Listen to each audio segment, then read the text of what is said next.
আসসালামু আলাইকুম। গণপ্রজাতন্ত্রী বাংলাদেশ সরকার সমাজসেবা অধিদপ্তর কর্তৃক ৯ জুন ২০২৪ তারিখে প্রকাশিত নিয়োগ বিজ্ঞপ্তি, যেখানে ইউনিয়ন পর্যায়ে সমাজকর্মী জব ক্যাটাগরিতে ২০৯টি শূন্য পদে ছেলে মেয়ে উভয় প্রার্থী বাংলাদেশের ৫৪টি জেলা থেকেই শুধুমাত্র এইচএসসি পাশে আবেদন করতে পারবেন। তো স্বাগতম ইজি নিউজ বিডি চ্যানেলের আরও একটি নতুন ভিডিওতে। আজকের ভিডিওতে আলোচনা করব গণপ্রজাতন্ত্রী বাংলাদেশ সরকার সমাজসেবা অধিদপ্তর কর্তৃক ৯ জুন ২০২৪ খ্রিস্টাব্দে প্রকাশিত নিয়োগ বিজ্ঞপ্তির বিস্তারিত বর্ণনা, অর্থাৎ পদের নাম, পদসংখ্যা, শিক্ষাগত যোগ্যতা সহ যে সকল জেলার প্রার্থীগণ আবেদন করতে পারবেন এবং কিভাবে আবেদন করবেন সবকিছুই ভিডিওতে আলোচনার চেষ্টা করব। তো ধৈর্য ধরে ভিডিও শেষ পর্যন্ত সাথেই থাকুন এবং চ্যানেলটা নতুন হলে অনুগ্রহপূর্বক চ্যানেলটি সাবস্ক্রাইব করুন নিত্য নতুন সব আপডেট জব সেগুলো পাওয়ার জন্য। সমাজসেবা অধিদপ্তর কর্তৃক প্রকাশিত নিয়োগ বিজ্ঞপ্তিতে সর্বমোট শূন্যপদের সংখ্যা রয়েছে ২০৯টি। এটি স্থায়ী রাজস্ব খাতে সমাজকর্মী ইউনিয়ন পর্যায়ে ১৬তম গ্রেডে ৯,৩০০ থেকে ২২,৪৯০ টাকা বেতনে লোক নিয়োগ দেওয়া হচ্ছে, যার শিক্ষাগত যোগ্যতা হিসেবে চাওয়া হয়েছে কোনো স্বীকৃত বোর্ডে দ্বিতীয় বিভাগে উচ্চ মাধ্যমিক বা সমমানের পরীক্ষা উত্তীর্ণ হতে হবে।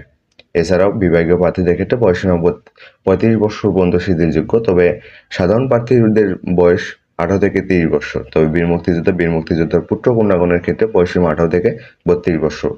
তবে বীর মুক্তিযোদ্ধার নাতি নাতনিদের ক্ষেত্রে বয়সসীমা আবার ১৮ থেকে ৩০ বছর।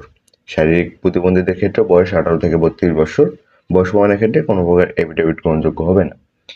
এক্ষেত্রে উক্ত পদের জন্য রাজবাড়ী, বান্দরবন, খাগড়াছড়ি, রাঙ্গামাটি, জয়পুরহাট, গাইবান্ধা, লালমনিরহাট, ঠাকুরগাঁও, মাগুরা ও ঝালকাঠি ব্যতীত বাকি সকল জেলার প্রার্থীগণ আবেদন করতে পারবেন। তবে এতিম ও শারীরিক প্রতিবন্ধী কোটার প্রার্থীদের ক্ষেত্রে যে কোনো জেলার প্রার্থী আবেদন করতে পারবেন, অর্থাৎ বিভিন্ন কোটার প্রার্থীগণ পুরো বাংলাদেশ থেকে আবেদন করতে পারবেন। এছাড়া আবেদনের শর্ত হিসেবে যে সকল শর্ত দেওয়া আছে তার মধ্যে নিয়োগের ক্ষেত্রে সরকারের বিদ্যমান বিধিবিধান বা সকল প্রকার কোটা যথাযথভাবে অনুসরণ করা হবে।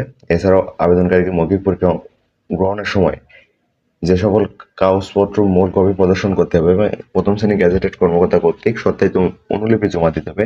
তার মধ্যে রয়েছে শিক্ষাগত যোগ্যতা সম্পর্কিত সকল প্রকার মূল বা সাময়িক সনদপত্র এবং যদি অভিজ্ঞতা থাকে সেক্ষেত্রে অভিজ্ঞতা সনদের সত্যায়িত কপি।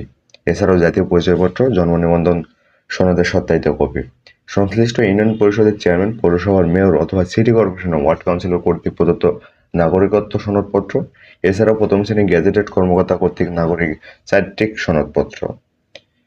বিভিন্ন কোটায় আবেদন করতে হলে সরকার সর্বশেষ নীতিমালা অনুযায়ী কোটা অনুসরণ করা হবে। এছাড়াও আবেদনকারীর বীর মুক্তিযোদ্ধা বা বীর মুক্তিযোদ্ধা পুত্রকন্যা এবং বীর মুক্তিযোদ্ধার নাতি নাতনি হলে আবেদনকারীর সাথে মুক্তিযোদ্ধার সম্পর্ক উল্লেখপূর্বক প্রথম শ্রেণী গ্যাজেটেড কর্মকর্তা অথবা সংশ্লিষ্ট ইউনিয়ন পরিষদের চেয়ারম্যান বা পৌরসভার মেয়র অথবা সিটি কর্পোরেশন ওয়ার্ড কাউন্সিলর কর্তৃক প্রদত্ত প্রত্যয়নপত্রের প্রয়োজন রয়েছে। এছাড়াও কর্তৃপক্ষের যে কোনো শর্ত সংশোধন এবং পরিবর্তন করার ক্ষমতা সংরক্ষণ করেন। এছাড়াও আবেদনপত্র পূরণ সংক্রান্ত শর্তাবলীর মধ্যে রয়েছে এটি অনলাইনে আবেদন করতে হবে dss.teletalk.com.bd ওয়েবসাইটে। আবেদন শুরু হবে 12/6/2024 সকাল 10টা থেকে। আবেদন শেষ হবে 18/7/2024 অর্থাৎ 18 জুলাই 2024 রাত 11:59 পর্যন্ত। উক্ত সময়সীমার মধ্যে ইউজার আইডি প্রাপ্ত প্রার্থীগণ অনলাইনে আবেদন করার পর অনধিক 72 ঘন্টার মধ্যে SMS এর মাধ্যমে পরীক্ষার ফি জমা দিতে পারবেন। এক্ষেত্রে পরীক্ষার ফি জমা দিতে হবে দুটি SMS এর মাধ্যমে 223 টাকা টেলিটক প্রিপেড মোবাইল নম্বর থেকে। এছাড়াও অনলাইনে আবেদনের ক্ষেত্রে প্রার্থীকে তার রঙিন ছবি এবং স্বাক্ষর নির্দিষ্ট স্ক্যান করে আপলোড করতে হবে।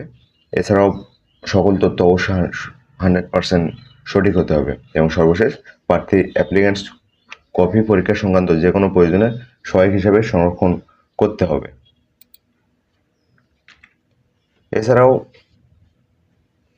SMS প্রেরণের নিয়মাবলী। আবেদন ফি জমা দানের ক্ষেত্রে দুটি SMS করতে হবে। প্রথম SMS DSS space user ID লিখে সেন্ড করতে হবে 16/22 নম্বর এবং দ্বিতীয় SMS DSS space S space pin লিখে সেন্ড করতে হবে 16/22 নম্বরে।